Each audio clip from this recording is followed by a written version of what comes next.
To YouTube. So, anyways, hello everyone, and welcome to week 4 of digital marketing. Couple of quick notes, just off the top of my head. First of all, I was a little late in uploading last week's sync session, so if you weren't here, it's now up. But I went to the Panthers Browns game with my dad down in Charlotte. He's a lifelong Cleveland Browns fan. I guess I am too, to a large extent, having been born and raised in Cleveland. And so as a result, I just didn't get a chance to upload it before I left, and then didn't get to it until I got back. So I apologize for that. But so Sync Session 3 is up on the Moodle now, and you can access it there.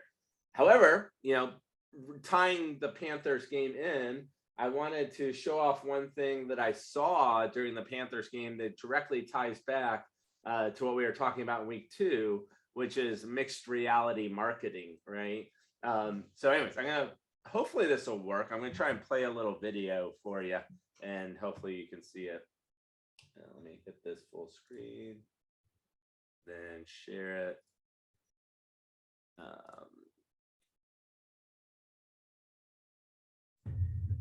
This is something that they play during the games now.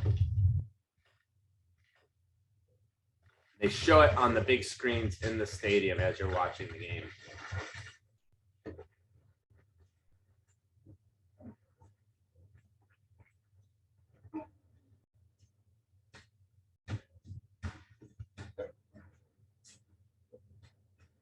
And this is from last year, so it's not from the Browns one.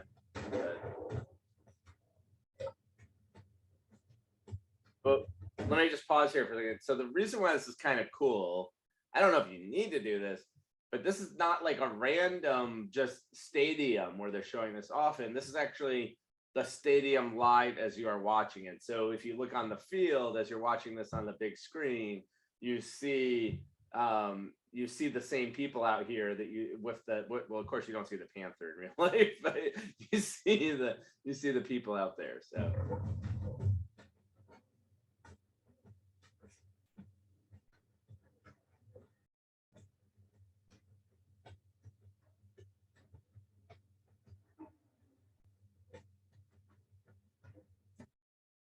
anyways, so what do y'all think of that? Do you think that that's something that's worthwhile? I find it interesting in that I'm not sure how you would ever actually figure out whether or not that's worth the investment, if you will, right? But I'm curious what you think about it, if anyone has some thoughts as to whether or not they like it. Lisa says it's a fun hype video. I do think it's kind of nice. I'm not sure if you need the mixed reality, right? Do you need the live view of the audience to get you into it? I guess it's nice because the other thing they do is that after this, the mascot Sir Puss, right, walks out with like a torn flag from the other team. So in the Jets case or the Browns case, he walks out with the torn flag. So it makes it look like it's really happening. Adam says it appeals to the kids, right? It's part. I think the other question that I would have, right, because you said that it's expensive to do something that's augmented or virtual reality, but in a lot of the sports stadiums, they do new hype reels every game because they try to grab highlights from previous games. Yep. So even if it's a very heavy upfront investment, if it's something that they're able to use over and over again, but still look fresh because they have the people that are currently in the stadium, it might not be more expensive than some of the other things that they do. That's true. I definitely think it's probably cheaper than getting all that crazy music and editing some sort of highlights reel, right? For sure. I think that's 100% the case, Lisa. So it still adds a bit of content to it. I always find these kind of interesting, right? Because to me it seems like it's really hard to determine what the break even is on something like that, right? You need to keep people coming to the stands, right? You need to keep people engaged with the event, right? If it's not fresh and new, you're always gonna get the diehard fans who show up no matter what, right? But if it's not fresh and new, you're gonna get that edge group that's gonna decide not to go, right? And how do you determine whether or not that's enough, right? it's interesting to me. I just wanted to show that to you. I think Lisa makes a good point that maybe this is a cheaper way to create content for the in-game experience than some other options out there. So maybe that's potentially. Any other thoughts? Okay. By the way, I also happen to so if I'm a little tired today, it's because I drove back and forth from Lumberton, North Carolina, and then also back and forth from Durham. So I've been on the road a lot today, but the Lumberton connection was actually relevant to this class as well. I gave a talk down in at Robeson Community College to a group of people who are marketing and public relations professionals for the North Carolina community colleges. So all of the North Carolina community colleges. It's a conference called Prima NC. And it was very interesting. We talked a lot about some of the content that you saw in week 1. So if you remember the Champion of Images video, we chatted a lot about that. We chatted a lot about how to choose Instagram images properly so they get the most engagement. Anyways, just want to throw that out there that there's always, in the marketing and marketing space, I'm always interested to find about these groups and associations that obviously exist, but you just don't think of, right? Yeah, and so so it's interesting to see these kind of organizations that are out there. What I would took away from it was that if I was in the field where I'm creating marketing content on a regular basis, I would look around for similar fields out there, similar groups out there that might be hosting organizations in my area and spaces just to find out about this. They had a nice lineup of people talking about Twitter, LinkedIn, Instagram, right? All in the context of community colleges, which is really interesting. Awesome. So I just want to throw that out there as a side comment of an experience I had today. Now, Josh mentions, do we talk about measures of effectiveness or anything similar in this course? I think that would be a real challenge for the Panthers example. Josh, I think you're right on the money, right, with today's reading. So if you remember back to what last week's reading was, it was social media ROI, or social media return on investment, right? And so one way to think about it is that you could use similar metrics, returns on investments, to measure the effectiveness of an augmented reality strategy or a mixed reality strategy, as they did here. So we'll get to that in just a little bit. But before we do, I want to go back to the screen share just to talk about what's going on this week. So,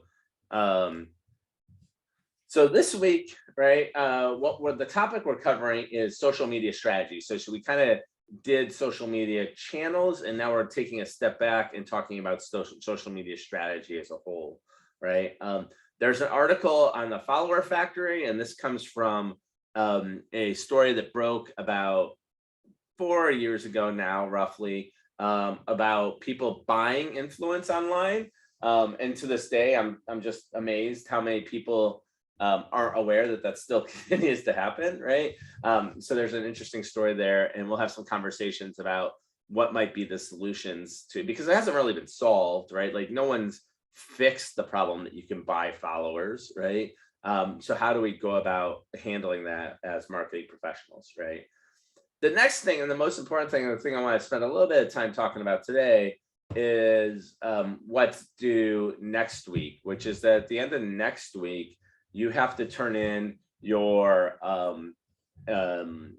project introduction and your team contract documents. And we've talked about the project introduction, so I won't spend too much time on that today, but just to reiterate again, I want you to make sure you talk about what company you're working with, what their business model is, right? And why they need digital marketing. I don't want it to just be essentially that they don't have digital marketing, so therefore they need it. You need to have a clear, compelling story as to why an investment in digital marketing is the correct one to do. If you take a step back and you think about it from the perspective of marketing strategy, and I teach a marketing strategy course sometime as well, from the perspective of marketing strategy, the question of marketing strategy is never what should we do. The question is really kind of in a respect, what shouldn't we do, right? There's so many options out there why can we justify the option we're pursuing over all the other options we possibly could? Like, we could spend more money on physical advertising, we could spend more money on new product development, we could spend more money on human resources in our company, right? Why should they justify why? And so what I really want you to get into in the introduction, of course, your answer may change over the course of the semester, but I want your first answer is, why should they invest in a digital marketing strategy versus other strategies that are out there? Does that all make sense on the introduction side? And I seem to have lost my chat, so let me pull that back up real quick. There we go. Okay. So if that's all good, then let me talk a little bit about the team contract, because we haven't mentioned that yet. So the team contract, which is available, there's a template for it that's available down here in the underneath the team project guidelines. And I'll pull it up real quick. The team contract is something that I have a template for, and if you have a different version, you're welcome to use that, but this is the version that I suggest you use for the class. Essentially, I want you to get together as a group and fill this out. Now, it doesn't get graded except for just checking to make sure you filled it out in a way that looks like you actually thought about it a little bit as a team, right? But the real goal of this is that I want you to come to an agreement of who's working on what and what they're doing, or at least how you're going to decide who's working on what they're doing before your project even starts, right? And this is really meant to be kind of a guideline for you as a team, right? And it helps me answer any problems that we might have. And I gotta admit, I've been teaching this class now for 6 years here at NC State, and I've yet to have any severe disagreements, right? I'm not saying I haven't had teams where one person did not pull as much weight as another person, but usually that's been rectified through the use of the peer reviews, and no one's really been complaining too much about it in the end, right? So I want this contract kind of serves as a backup in case there's some real disagreements about how that goes. And I honestly think that just going through the process of filling out this contract and putting it all together usually makes the group work a lot of an easier process, right? So any questions about the team contract before we go on? Okay. So of course, if you're doing the team contract and you're doing the project introduction, that also means that by next Sunday, you need to have identified a company to work with, right? Because the project introduction is going to require you to identify that company, right? So if you have any questions or concerns, if you're looking to work with a company that we have, I mentioned in the email, of course, that Raleigh Sister Cities is still looking for someone to work with them. If you're interested, let me know, shoot me an email and I'll put you in touch. And, even if that's not interesting to you, but you're not sure what else to do, there are several other local businesses that I work with on a regular basis for this class that I could put you in touch with as well, right? So reach out to me, shoot me an email, and I'll get back to you as soon as possible. Cool. So the only other thing, so I think that's it for this week, honestly. The only other thing I would mention is, if I can get back up to it, is that in addition to the project introduction and team contract that's due a week from Sunday, you will also have your first individual assignment due the week after. It does turn out, by the way, that, and I don't think I've mentioned this in this class yet because it shouldn't affect this class too much, but I happen to be running the Berlin Marathon on September 25th, right? Which is normally the day that I would send out your first assignment. So in reality, I'm probably going to send it out like on the 21st or the 22nd, and I will post an announcement. We may even be able to talk about it in this class on the 21st, because I want to get up and available to all of you before I fall asleep from running 26 miles on the 25th, right, in Germany. So as a result of that, I'll try and get out there earlier. Mike asks, can we do a short study abroad case study trip? Sure, if you can convince the MBA office to foot the bill, I'm happy to have you come along with me for sure. So that'd be great. I should mention briefly, this might mean, and I will try and alert people, I'll try and send out an email if this happens. I may have to cancel our sync session on the 28th. Right now, I'm planning to have it because I'm supposed to be sitting in an airport for like 4 hours in Detroit between on the 28th, right during our sync session. Our sync session will be in the middle of it. So I'm hoping what I can do is just go to one of the lounges, put on some headphones and kind of host the sync session like normal. But if something were to come up, I will give you at least an hour's notice to tell you if it's going to be canceled that night as well. But other than that, so I wanted to bring that up as to what's going on. But you will see your first conceptual assignment will be handed out no later than the 25th. And in fact, it's most likely to be handed out by the 22nd, since I leave on the 22nd. So yeah. I think that's it in terms of assignments and class projects and everything like that. I did notice Abby has a question about, I may have one other nonprofit that could be an option for a group needs. I could help facilitate the contact. Thanks, Abby. Thank you very much for that suggestion. And I will let you know if anyone reaches out to me. If you can send me an email, Abby, just to let me know and maybe give me the name of the company, that'd be great, just so I have that in my records in case someone reaches out to me because they can't find a group, okay, or company. Any other questions about conceptual assignment, project introduction, team contract, any of these things?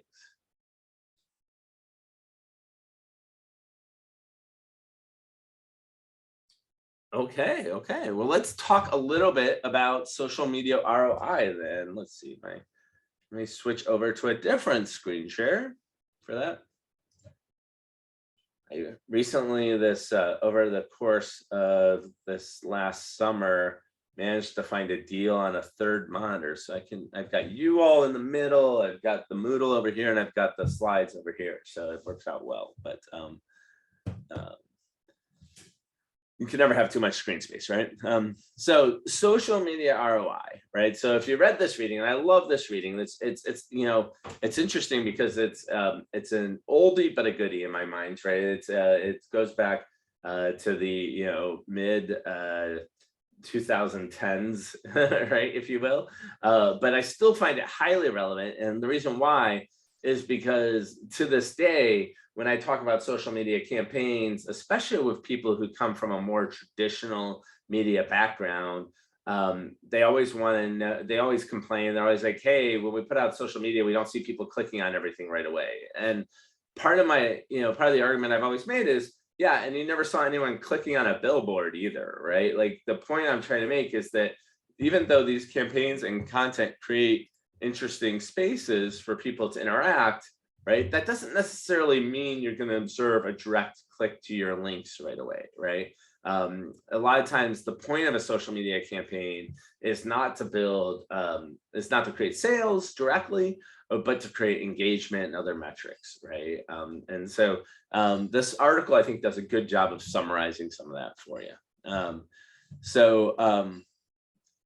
So yeah, so before we go too far, just from reading it, what do people think? When people hear the word social media ROI, what does that mean to you? What does the article describe it as? Anybody out there? So traditional okay, go ahead, Adam. Let's see. I was going to say, is the time worth the effort? Because you're not necessarily getting a monetary return, but is my time worth the effort to put in the time to do whatever on whatever social media aspect you have? Yeah, I think that's a great aspect to it, right? Like that's a great way of putting it kind of in a very succinct manner. Is the time or the cost or whatever we're putting into it worth what we're putting in, right? Are we getting something returned out of it, right? And just to take, what I was about to say, Adam, is that of course the traditional ROI notion, return on investment, is the money putting in creating more money out, right? But social media ROI tries to steer away from that strict of a notion. So does anyone else want to comment on what the notion might be there? Public image, that's one. Mm-hmm. And what do you mean by that? Well, say you have a reputation problem and you put a campaign to improve it, right? So that's you're not looking at the direct tangible financial outcome of it, but the effort is going towards the image, which will indirectly help with business, but it's not the main goal. Yeah, and Israel, I think you make a very important point there that you may very well see on an assignment coming up, right? Which is that yes, the direct goal may not mean profit, right? But you still need to be thinking about how what is the effective mechanism by which this could eventually lead to a sale, right? Maybe it's a 30-step mechanism, right? But you need to at least be able to articulate some mechanism by which that happens, right? Anybody else? Any comments on social media ROI? Yeah, the article just says not so much tied to dollars, but tied to customer behavior, such as like how long they spend on the app. Mm-hmm. So measuring it that way, just overall engagement with the brand. Yeah, that's a great comment on that, and that's exactly right. For instance, if the general idea is the more people are engaged with your brand, right, the more likely they are to make purchases from your brand, right? In fact, some companies have gone so far as to just make that the whole point to what they do, right? Like that they just want you to be online using devices, whatever, right? And so they'll build like games around their brand and stuff like that. And the idea is that just the more times you're interacting, even if it has nothing to do with a sales environment, the more likely you are to make a purchase and more likely they are to increase their share of wallet for your contributions. So the article, yeah, as we said, rather than starting with profits, you want to think about the consumer notion of ROI, right?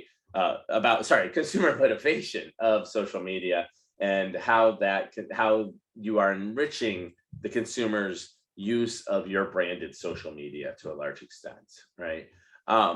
And the real measure of return is not necessarily how much you invest and what the return is, but how much do you get your consumers to invest in your content, in your brands, right? Like, are they spreading your word of mouth, right? Are they contributing to your overall goals that you have outside of that?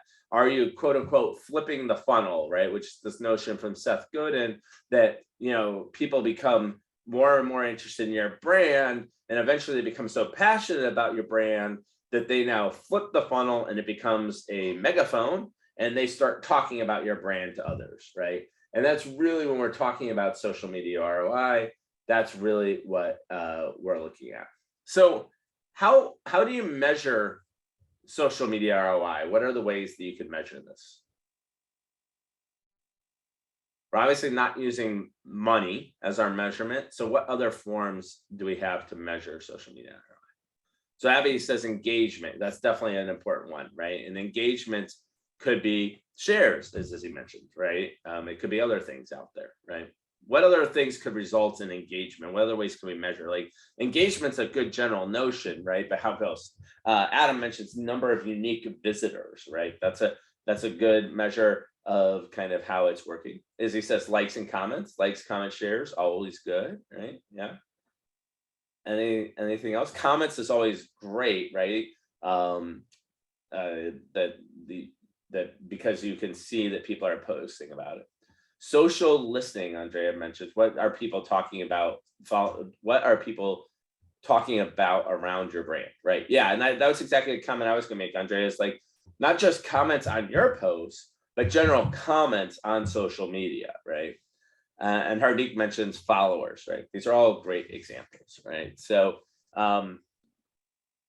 in the paper, right, I love the fact that they really break it down. And this is like one of my favorite tables of all time. I use this in a lot of presentations because I think it's just very crisp, right? Like, you can think of almost all social media marketing campaigns as having a number of different goals, but in this case, we're going to talk about three major goals, right? Brand awareness, right? Just increasing the awareness of people about the brand, right? Increasing the number of people who know about the brand. Brand engagement, which in some way is like, we're going to take people who know about the brand and now we want them to engage more with the brand.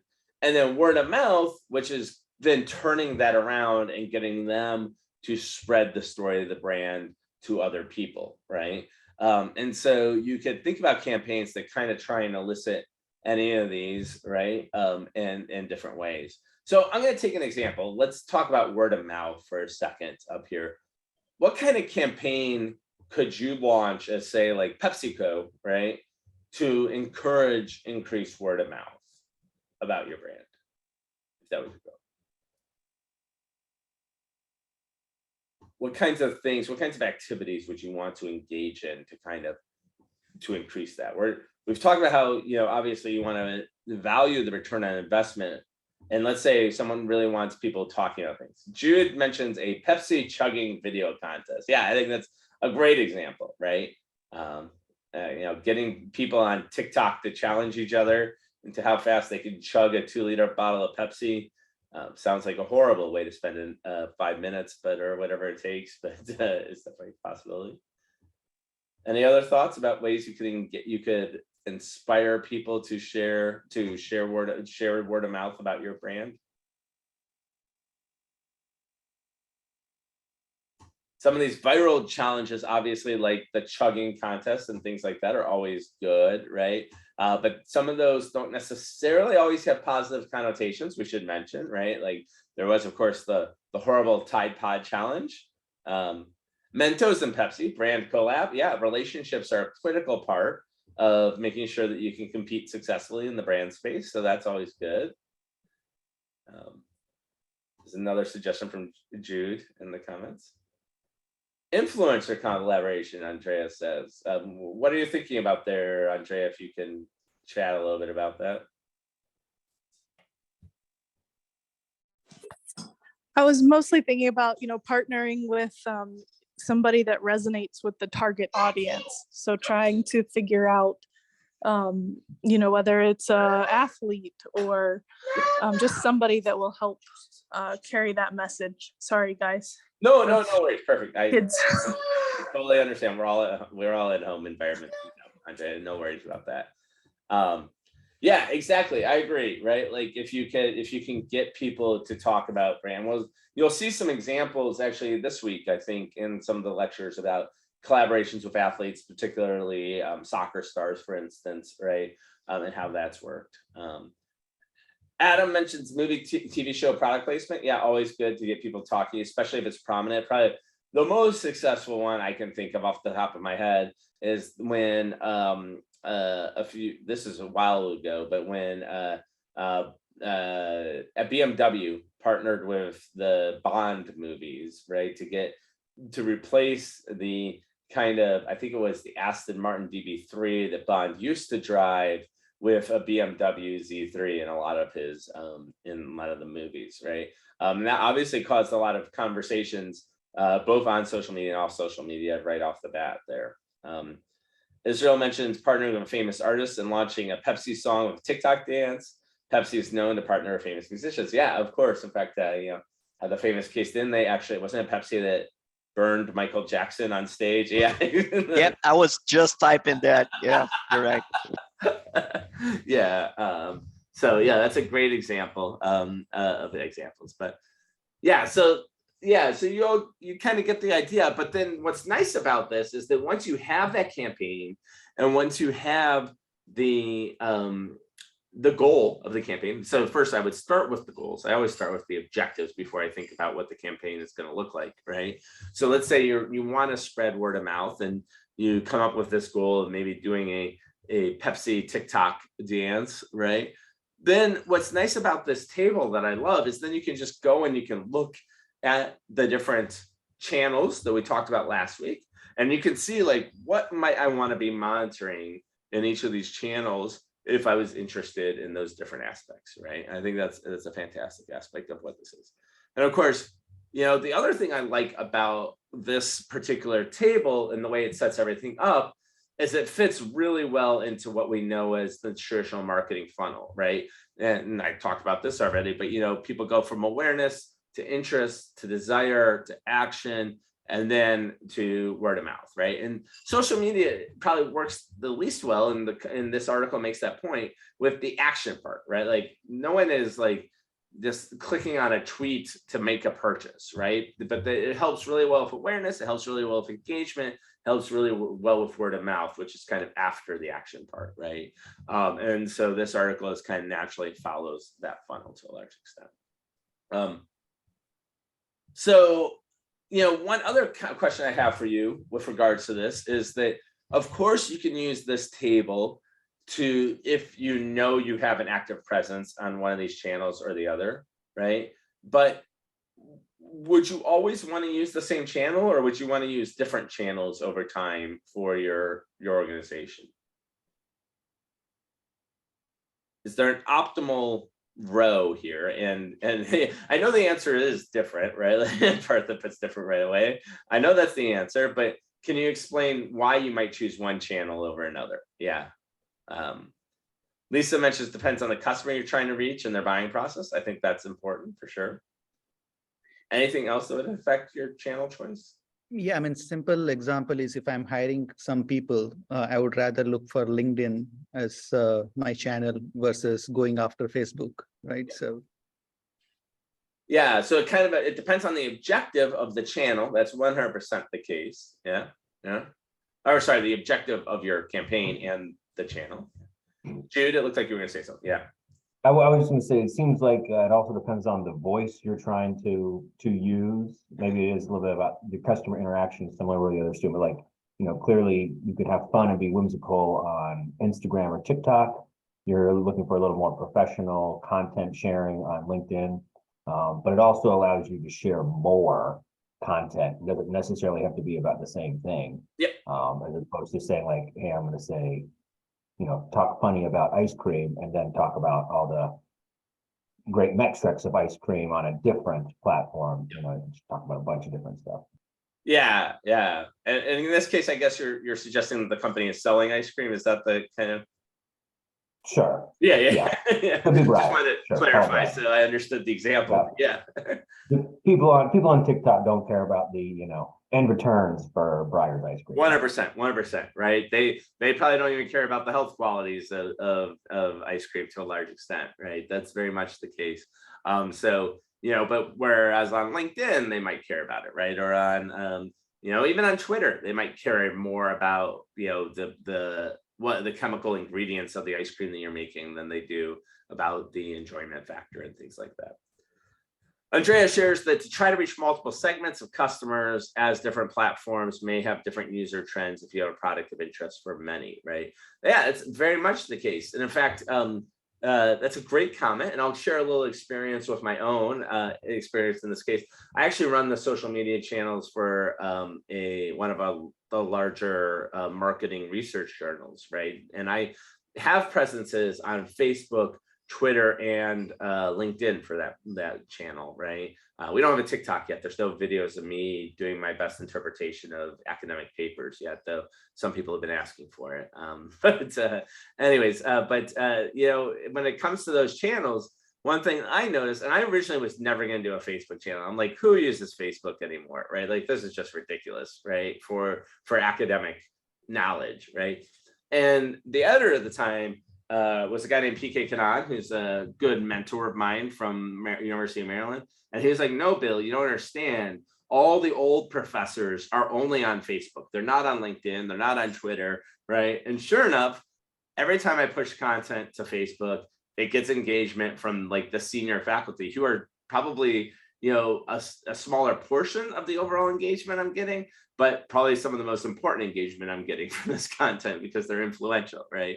So this differentiation, even if you're literally putting the same content on different platforms, it's going to reach different demographics and different segments, right?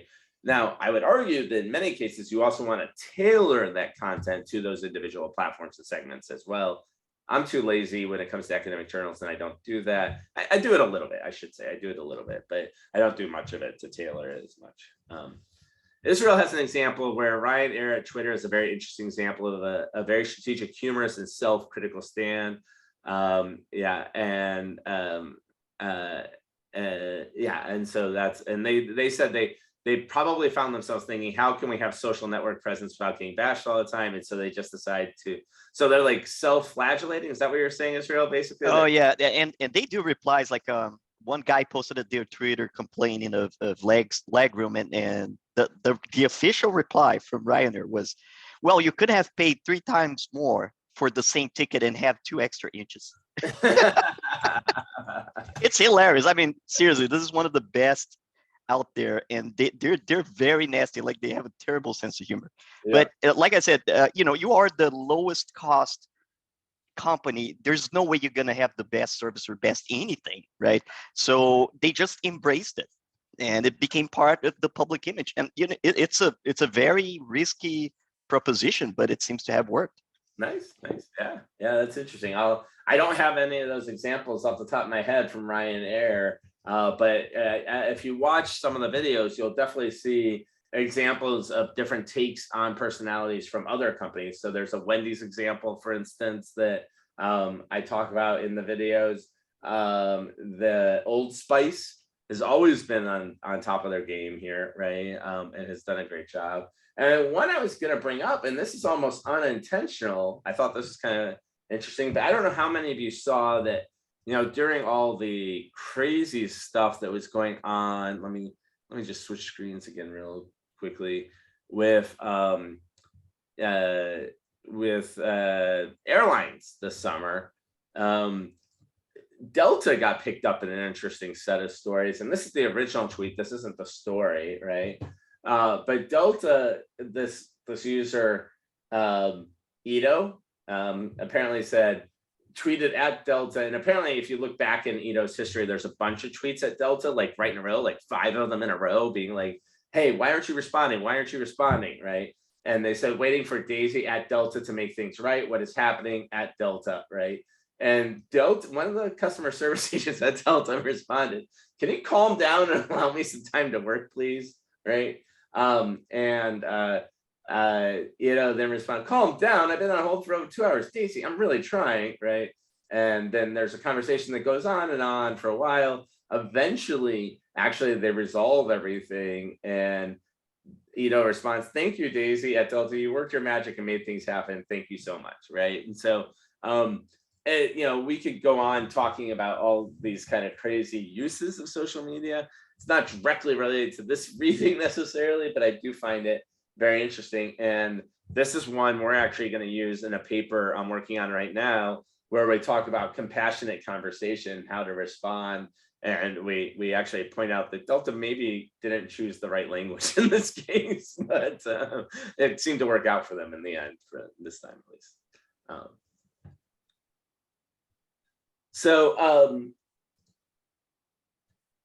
The other interesting thing about these uses of social media is that in the end, one of the goals of what we're doing here should be to try to quantify as much as possible the social media engagement metrics, right? And if we're not using profit, we should be using these other examples out there. And the truth is that if we're not quantifying these results, we're not really doing very good with social media, right? And so if we're running social media campaigns and we're trying to justify them to our boss, our manager, whoever is giving us the budget to invest in social media, right?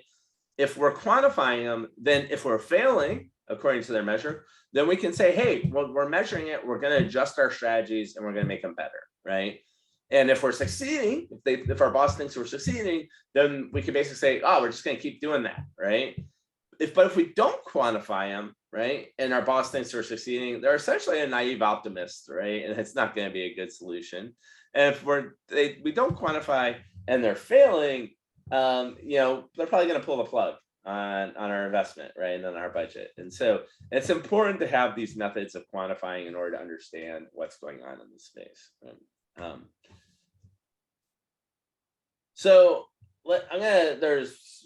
There are 15 of you today. So I'm going to break this up into 3 rooms. And what I want you to take like 10 minutes and I want you to look at what they keep changing the name of it. Like every year I look at it, it's different. So I thought I looked at this just before and has a slightly different name again. Yes, it is now called the Southwest Airlines Community. It changed its name yet again. Used to be called Nuts for Southwest, and then became the Southwest Stories, and now is called the Southwest Airlines Community. And so they are here. I'll put the link in the chat, right? And what I want you to do is think about if you as a company, you are trying to drive people to engage with this blog, with this community, right? And you're working for Southwest, how would you measure brand awareness, brand engagement, or word of mouth using a campaign around the blog, right? And which of these campaigns would be the most important? Which of those three objectives, brand awareness, brand engagement, word of mouth, do you think would be most helped out by a marketing campaign that pushed the Southwest blogs, right? And then finally, can you develop a SMART goal for this campaign based on your answer? Does everyone kind of understand the questions? Any concerns? I will post these questions in the chat. Actually, I can't quickly do that, so I'm just gonna do this. How would you measure brand awareness, brand engagement, and word of mouth on the blog? And then which is most important? And develop one SMART goal. Got it? Okay, let me create the rooms. Right, I lost my breakout rooms. There it is. And let's go. Okay, so you should see a message saying you can join a breakout room now. If you don't, let me know and I can force you into one.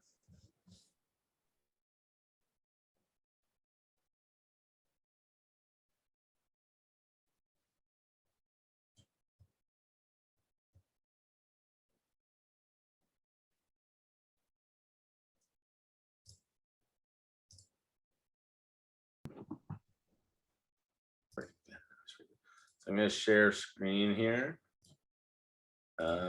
And I'm going to go ahead and kind of try and take some notes. Oh, if I can do this correctly. I always screw this up a little bit. There we go. Okay.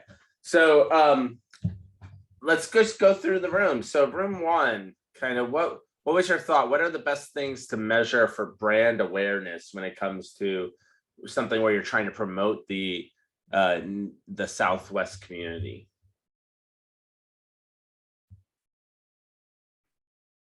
Someone I think that was my breakout room. So this was Abby, Anna, Israel, and Izzy.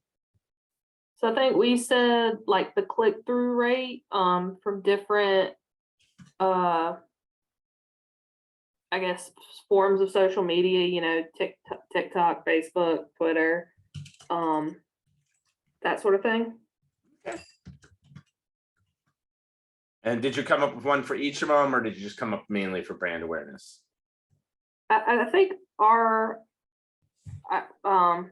think that was just more like brand awareness, brand engagement. Because we did look at the website and then we like saw that if there's like a click and save thing towards the bottom. So I think that was where we kind of talked about like further brand engagement. Okay. It looks like they already have some sort of program in place where you sign up for a mailing list. So you have to create an account and you get mailed with promotions and stuff. They call it click and save. So we thought that it could be a good idea to track the conversion rates by source. So people are redirected to that website and that can be tracked to figure out which source.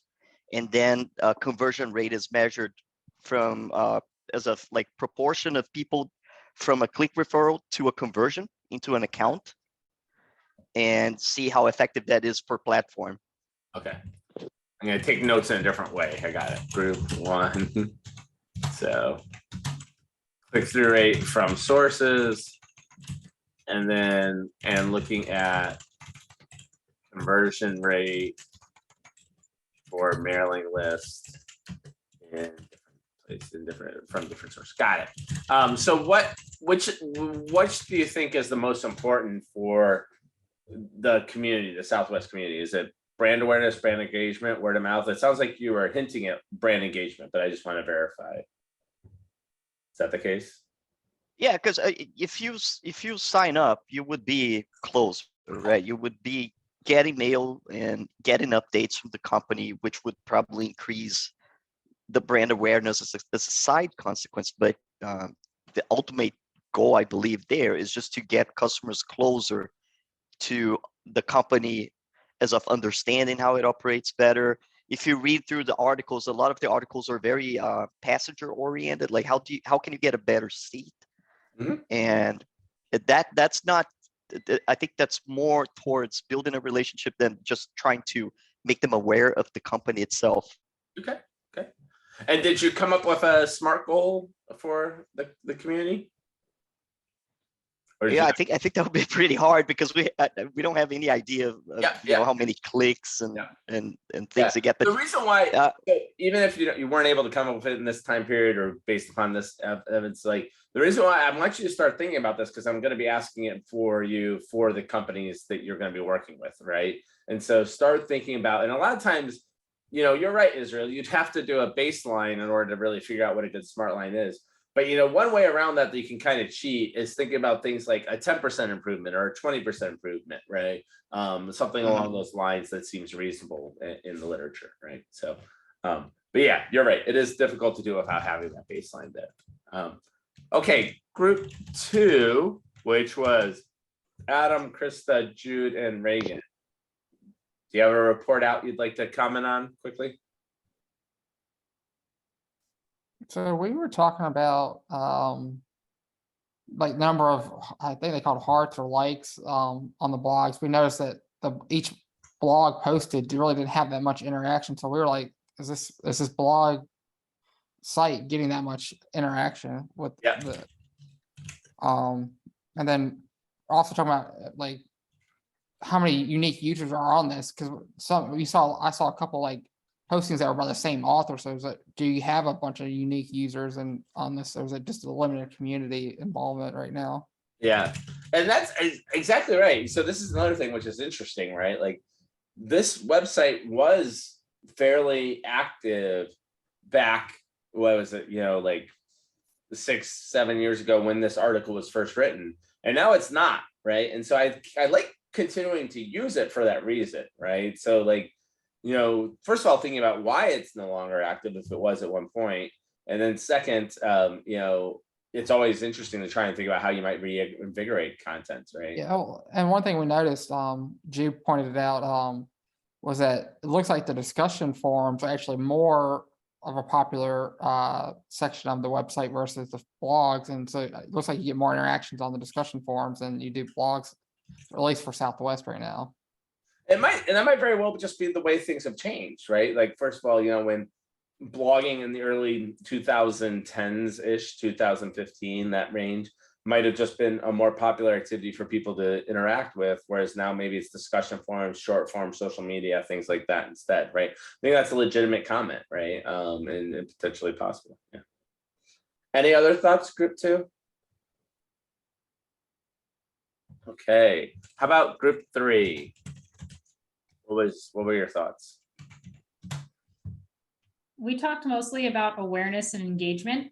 And we talked about the metrics for awareness being around unique visits and return visits. And then engagement being around the number of blog posts, the number of replies to a post, and the length of visits on page, and the number of clicks on the page per user.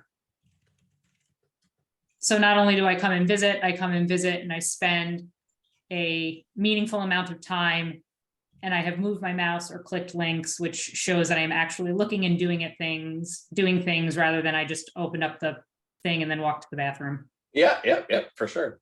That's always good. Yeah. Time on page is always hard, right? Because we're talking about and so the basic form of the web is such that you're exactly right. You could just click open a page, walk away, right? It's what we literally call a stateless environment, right? Because we don't know what the state is of the user, right? Once we give them the content, right? And so it is very difficult to track. So tracking additional metrics besides just time on page, like clicks and things like that, are very useful to do for sure. That's why a lot of times you won't see time on page, you'll see time on site, right? Because time on site, we at least know if they're clicking on a regular basis, right? That they are that they're still there and active, right? Great thoughts. Any other thoughts from group 3? Okay. And then we had the same discussion that we would need to baseline how many unique posters are there, how many unique posts have replies, how many contributors, how long the people spent, yada, yada. And then we would have to like aim to increase by X%. Yeah. And like group 1 talked about, without having any idea what those metrics look like, it's hard to even say what an increase would look like. I'm going to push you a little bit in this class to try and come up with some, even without knowing necessarily the metrics, right? With the groups you're working from, you might not be able to get access to those metrics, but at least think a little bit about like what would be a reasonable objective to achieve, knowing a relative increase, right? So like is 20% possible on click-through rate in a 6-month period, right? And trying to kind of think through what the possibilities are there. That's something I'd like you to at least spend some time on, but I totally agree. It's always easier once you actually have the data and know what's going on, right? For sure. Okay, well, I think that's all we have time for today and all I had planned for us to talk about today, so it worked out perfectly. But as I mentioned, we are on schedule to talk next Wednesday at the same time, 7 o'clock. And at that time, your project introduction and your team contract will be due. So if you have any specific questions about those, please let me know next week on Wednesday. Also, make sure you read the reading on Follower Factory, and we'll discuss that next week as well. Thanks everyone for your time and have a wonderful evening.